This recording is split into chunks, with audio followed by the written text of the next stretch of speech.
Okay na to. Baka pumait naman masyado mga ka-vloggers ha. Tingin ko okay na to.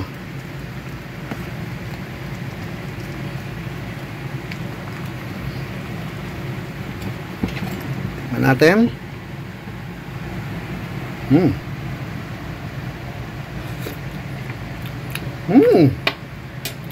Ang sarap.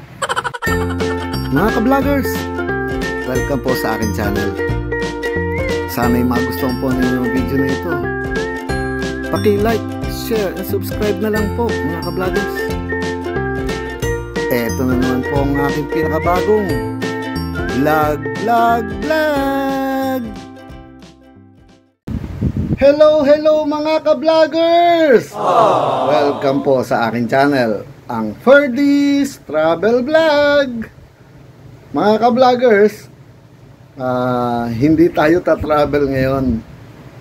Nakita ko kasi sa mga nakaraang mga vlogs ko, di ba, puro mga street foods, kumakain kami kung saan saan.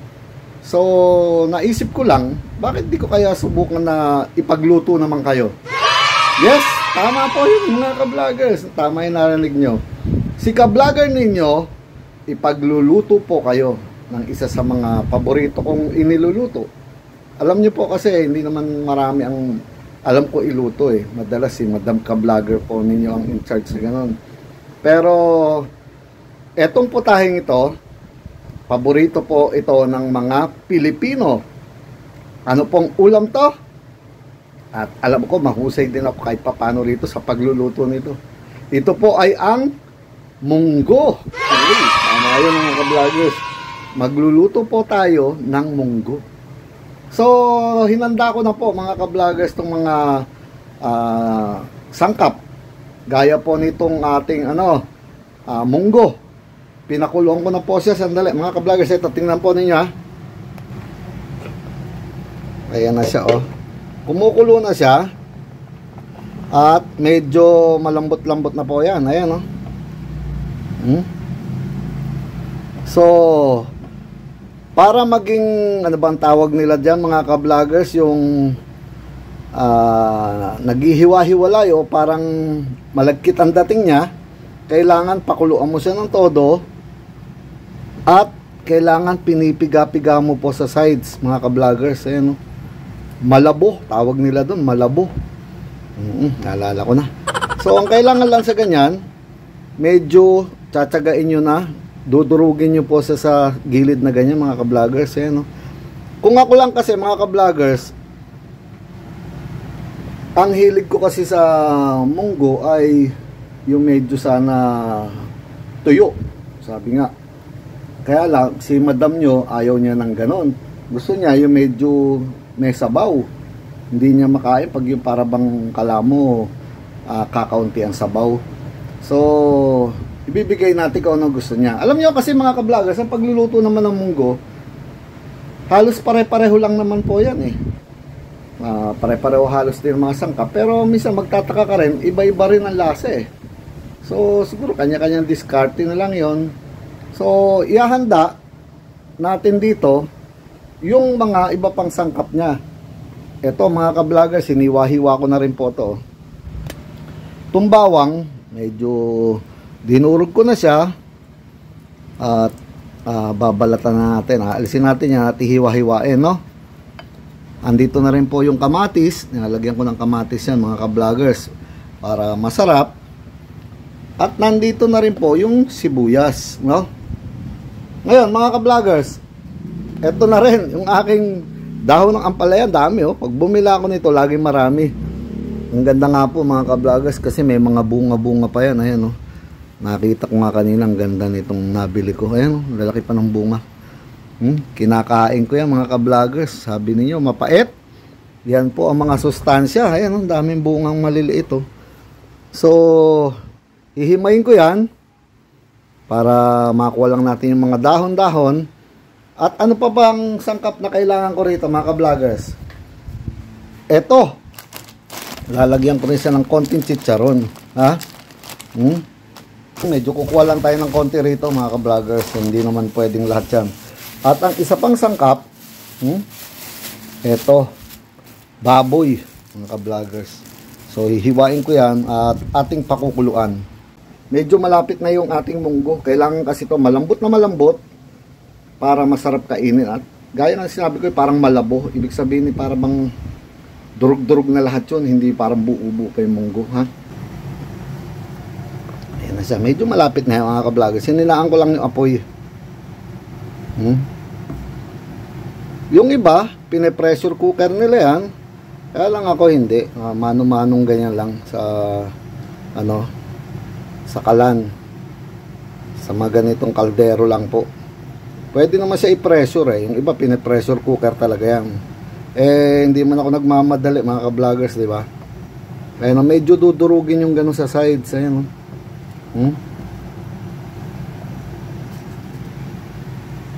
para talaga durug na durug ang ating munggo. So sa tingin ko okay na tong munggo natin mga ka-vloggers.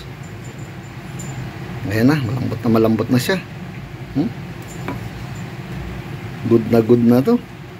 So ihahanda ko lang tong ibang mga sangkapan natin mga ka-vloggers. Sandali. So ito balatan lang natin nga tong bawang natin kasi hindi man kayang kainin ng tao tong mga balat nito. Pagkatapos, hiwa-hiwain na natin muna yan mga ka-vloggers. Ako naman, pag niluto ko naman to, pinapakadurog ko na rin to sa kawali. Kaya kahit hindi ko masyadong durugin to dahil madudurog din to pag niluto ko mamaya, makikita po ninyo.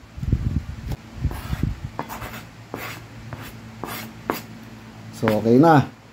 Andito na po yung ating bawang, yung sibuyas at ang kamatis. Ang isusunod natin mga ka-vloggers ay itong baboy, ha? Konting tipak lang ng baboy. So hiwa-hiwain muna natin to mga ka-vloggers. Ako ayoko nang masyadong maraming taba kasi lalagyan mo din naman ng mantika eh. So ngayon mga ka-vloggers, dapat itong ating baboy ay hugasan natin muna siyempre, ha. Kahit nahugasan na natin kanina yan, siguruhin din natin na nahugasan natin uli. Tapos lagyan na po siya ng konting tubig. Tapos isa lang na siya. Pakukuluan muna natin yan mga ka-vloggers, ha.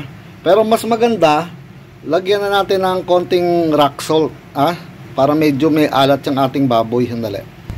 Alam niyo mga ka-vloggers, pag ako nagluluto, hindi ako sanay doon sa mga tinatawag na 1 tablespoon, 2 tablespoon, 1 teaspoon. Basta sa akin, puro tansyahan lang yun. Pero sabi nga, kahit papano, sumasarap naman yung mga luto ko. Kaya gusto ko pinagluluto nila madam niyo. Dahil kahit papano mga ka-vloggers, masarap naman tayo magluto.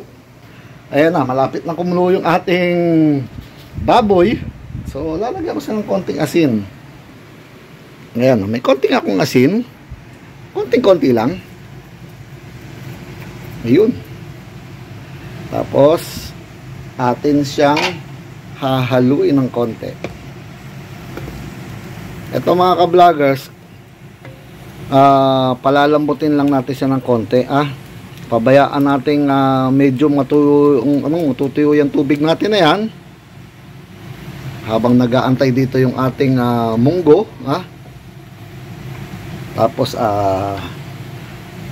pagkatuyo siguro kung hindi siya magmamantika, lalagyan natin siya ng konting mantika at doon na tayo magsisimula sa ating paggisa. So, tuloy-tuloy lang yan mga ka-vloggers. Ginagawa ko lang itong video nito dahil gusto ko lang maipakita sa inyo kung paano magluto ng munggo. Si ka-vlogger, masarap yun mga ka-vloggers. Kahit paano, may dugong kapampangan tayo kaya masarap tayo magluto. Mamaya-maya lang po ulit. So, habang pinapakulo natin itong baboy, kailangan siguro himay-himayin ko na yung ating dahon ng ampalaya mga ka-vloggers, para mamaya diretso na po siya. Halika, tirahin natin. kailangan pag-iwahiwalay na natin siya, baka mahuli tayo. So ito na nga po mga ka-vloggers, simulan na natin ang paghihimay ng ating dahon ng ampalaya. Yung iba nilalagyan nila mga ka-vloggers to ng mismong bunga ng ampalaya. Natural naman yung iba. Nasa sa inyo naman mga ka-vloggers kung ano gusto nyo gawin. Ang sikreto naman mga ka-vloggers, para hindi mapait, no? Kailangan pagka hinulog na po ninyo mamaya itong dahon, huwag nyo nyung haluin ng haluin. Kumbaga konting ano lang, tapos patayin nyo na sa kagad. Hindi pwede na haluin nyo ng hahaluin to, dahil papait yung sabaw nyo, baka hindi makain. Yun ang sikreto mga ka-vloggers ha. Huwag hahaluin ng hahaluin, baka ma-disgrasya, hindi makain. Habang inaano ko to, tingnan natin yung ating baboy, baka nasusunog na. Ayun, buti naman at hininaan ko siya. So sige lang, kasi nag-aayos pa ako nung ampalaya, kaya kailangan ilagay ko lang siya sa pinakamahinang apoy ha. Yan, mahina lang siya muna. Sakto lang na maluluto yan, medyo tapos na ako rito sa mga dahon ng ampalayan to mga ka-vloggers ha. Sandali.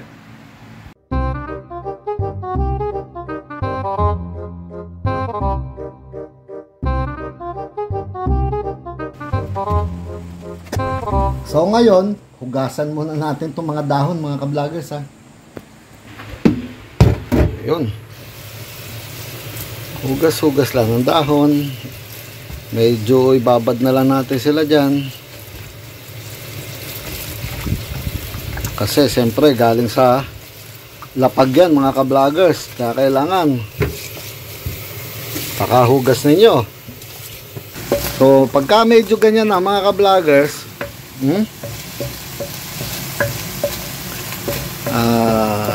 sa tingin ko kailangan natin lagyan ng konting mantika. Yun. Kasi yung mantikan to gagamitin na rin hanggang mamaya sa paggigisa mga ka-vloggers ha. Yan, titilamsik yan, kaya hanggat maaari tatakpan natin maya maya yan mga ka-vloggers ha. Masakit matilamsikan yan. Ngayon, para hindi naman siya matilamsik, pilitin ninyo na haluin ninyo ng haluin. Pero minsan tumitilamsik pa rin yan.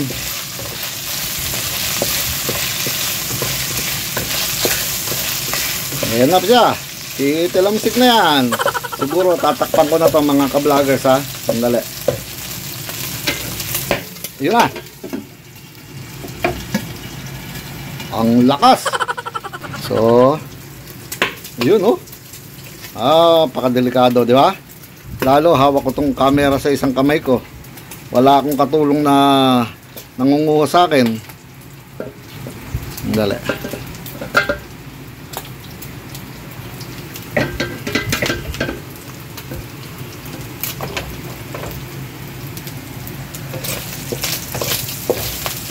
Hinahan ko lang yung apoy.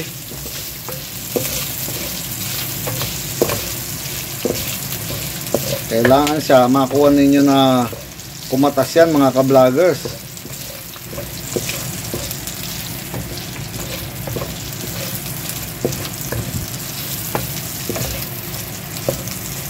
Kailangan mag-brown siya. At kapag kumatas na yan, yan ang sarap niyang ating niluluto mga ka-vloggers ha.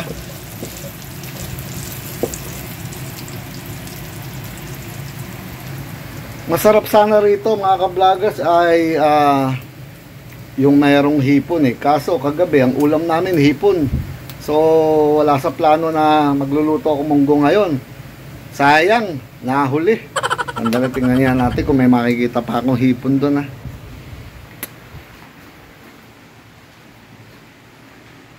Wala na tayong hipon. So kapag walang hipon, ano remedyo? Yung Knorr shrimp cubes mga ka-vloggers. Ayun, marami siya rito yan. Mga beef, pork, beef, Ayun, meron pa sa ilalim. Shrimp.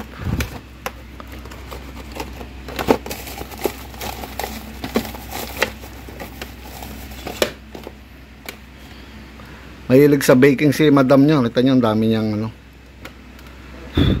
margarine. So ito, gagamit tayo nito.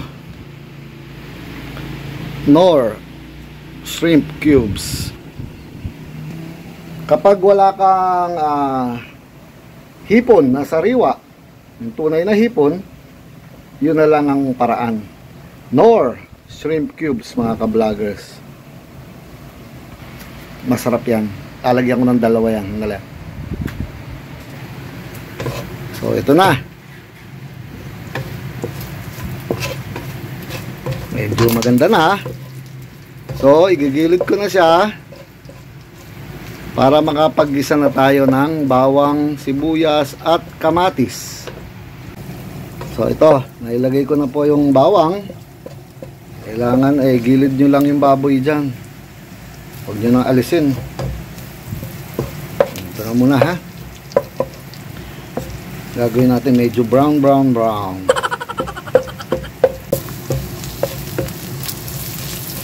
Kailangan medyo mag-brown ng ating bawang. Hinaan ng konting apoy. Ang bawang, mga ka-vloggers, masarap yan pagka talagang durog na durog, ha? Marami ako nakikita na nagluluto, yung mga bawang buo pa. So hindi ninyo talaga nakuha yung katas niya, yung lasa niya. Kumbaga kailangan to medyo talaga brown, tapos durog na durog. Talagang napipit-pit ninyo, mga ka-vloggers. Yun ang sarap ng mga bawang na yan, ha? Sibuyas, kamatis, kailangan durugin nyo talaga para maglasa siya, ha? So ayan, kita nyo, talagang pinapaka brown ko sana siya, at sana madikdik ko siya talaga, ha? Andyan ang lasa niyan, mga ka-vloggers. Hindi yung mabilisan lang na lagay ng bawang, sibuyas. Hindi kakatas yan. Hindi nyo makukuha yung tamang lasa niyan, ha? Kaya siguro masarap tayo magluto kasi talagang pinipiga ko yan. So next, ilalagay ko na ang sibuyas. Dali. Ito na, yung sibuyas natin. Pag nagluluto kayo, huwag nyo gagawin na mamantika, mga ka-vloggers. Pangit din yun, ha? Ayan, halos wala na yan. Pag nilagay nyo pa yung kamatis mamaya dyan, tuyong-tuyo na halos yan, ha?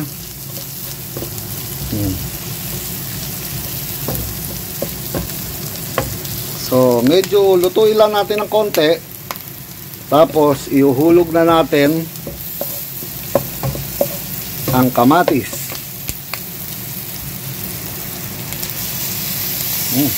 Tatlong kamatis yan, mga ka-vloggers,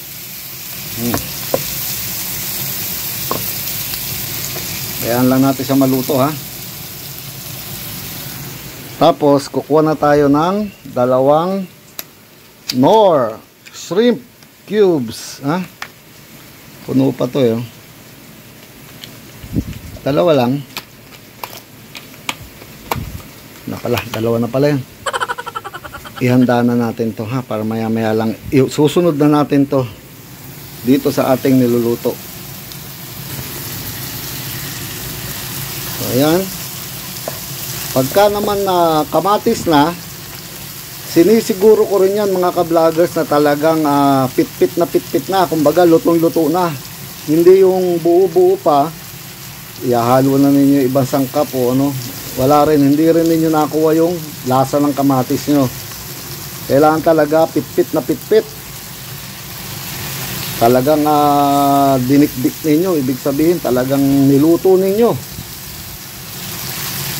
Yun ang masarap dyan, mga ka-vloggers, ha. Pwede ko na ihalo yung mga baboy.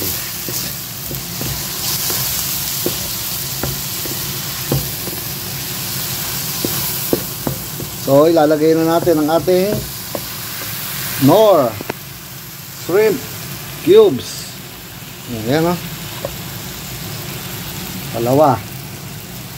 Hindi kasi ako gumagamit ng bagoong. Ayoko, mga ka-vloggers. Kami, sana yung hipon talaga na sariwa, yung totoong hipon. Pero dahil napansin ko wala, so yan na lang cubes, ha. So dahil ayoko maglagay ng bagoong, mga ka-vloggers, ha.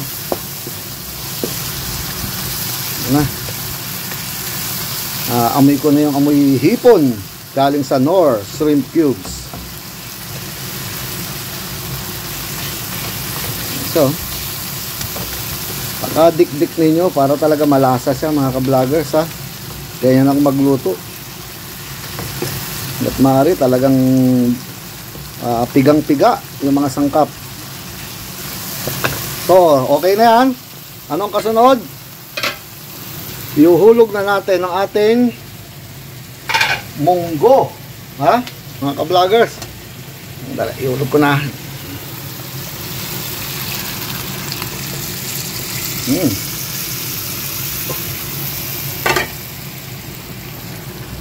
Ayun na, sarap nito.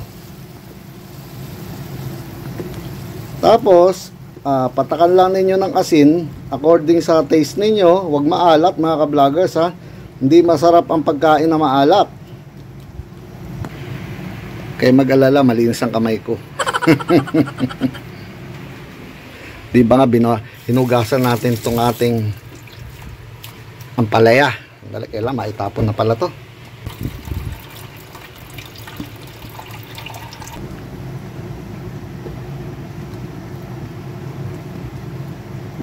Titikman natin, mga ka-vloggers, kung ano lasa. Sandali, kuha tayong kutsara. So itong kutsara, tikman natin kung ano lasa ng ating niluluto.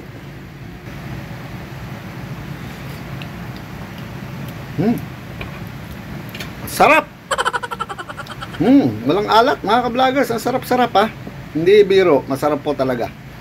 Dahil din yan sa mga sangkap na bawang, sibuyas, kamatis, yung Knorr na shrimp, nagpapalasa rin po talaga. Siyempre yung baboy, no? Tapos ilalagay ko nga pala yung chicharon, isa pang nagpapasarap yan. Kung meron tinapa, lalong nagpapasarap pa yan, mga ka-vloggers. Kaso wala rin tinapa, so chicharon na lang. So ito siya, dinikdik ko na yung konti para maibuhos, ha. So ito, niwaan ko na ng konti at ibuhos na natin itong chicharon, yung mga durog.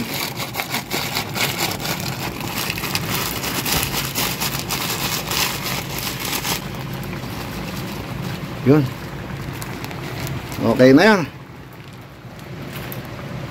So haluin natin.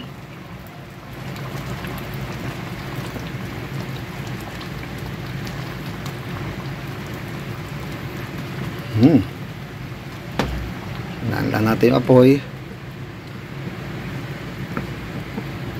Sarap. At pengi ulit konti.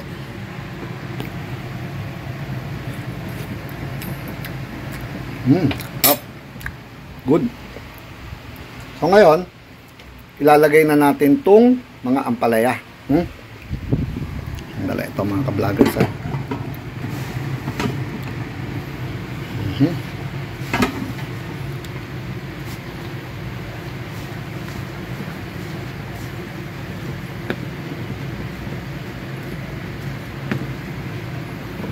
Parang ang dami ng ampalaya ko, ha. Parang hindi ko mailalagay lahat.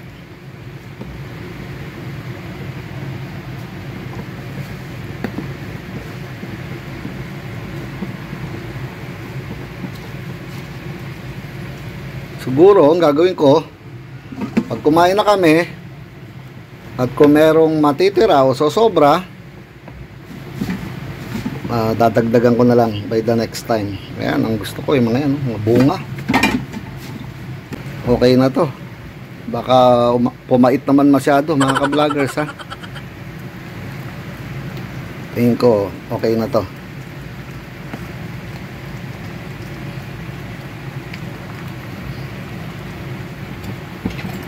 Natin.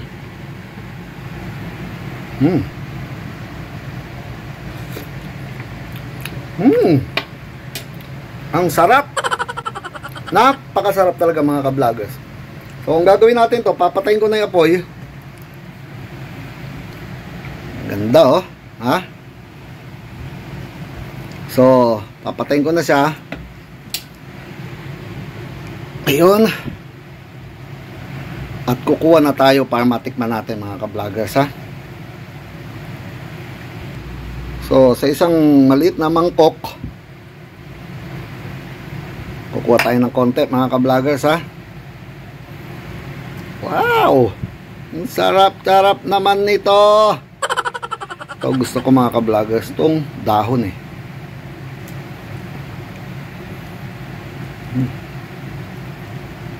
Okay. Okay na yan. Tapos, huwag ninyong tatakpan ng ano, baka mapanis. Kailangan nakakasingaw lang siya mga ka-vloggers, ha. Yan, ganyan muna. Pasingawin muna natin siya. At tikman na natin tong ating niluto, ha.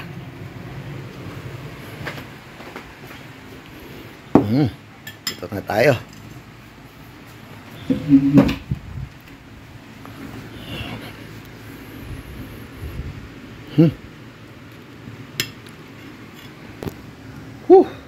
Natapos din.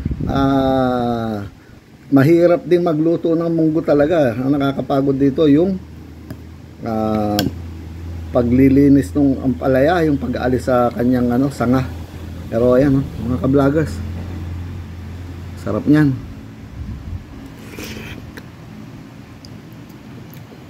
Mainit pero masarap. Yan ang gusto ko talaga. Malakas ako sa mga ganyan mga ka-vloggers, sa ampalaya mismo na bunga, sa mga dahon. Gustong gusto ko po yan.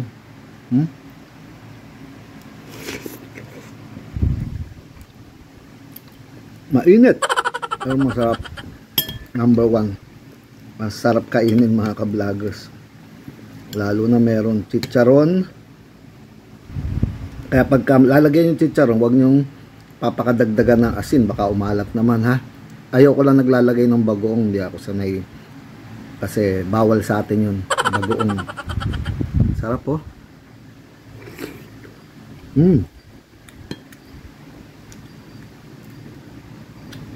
Init baboy.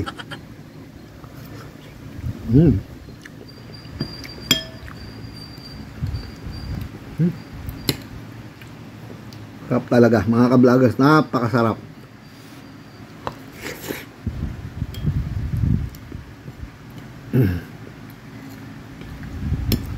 Kakabusog. Ang sarap nito. Ubus mamaya kay Madam to tsaka kay Architect. Tingnan nyo.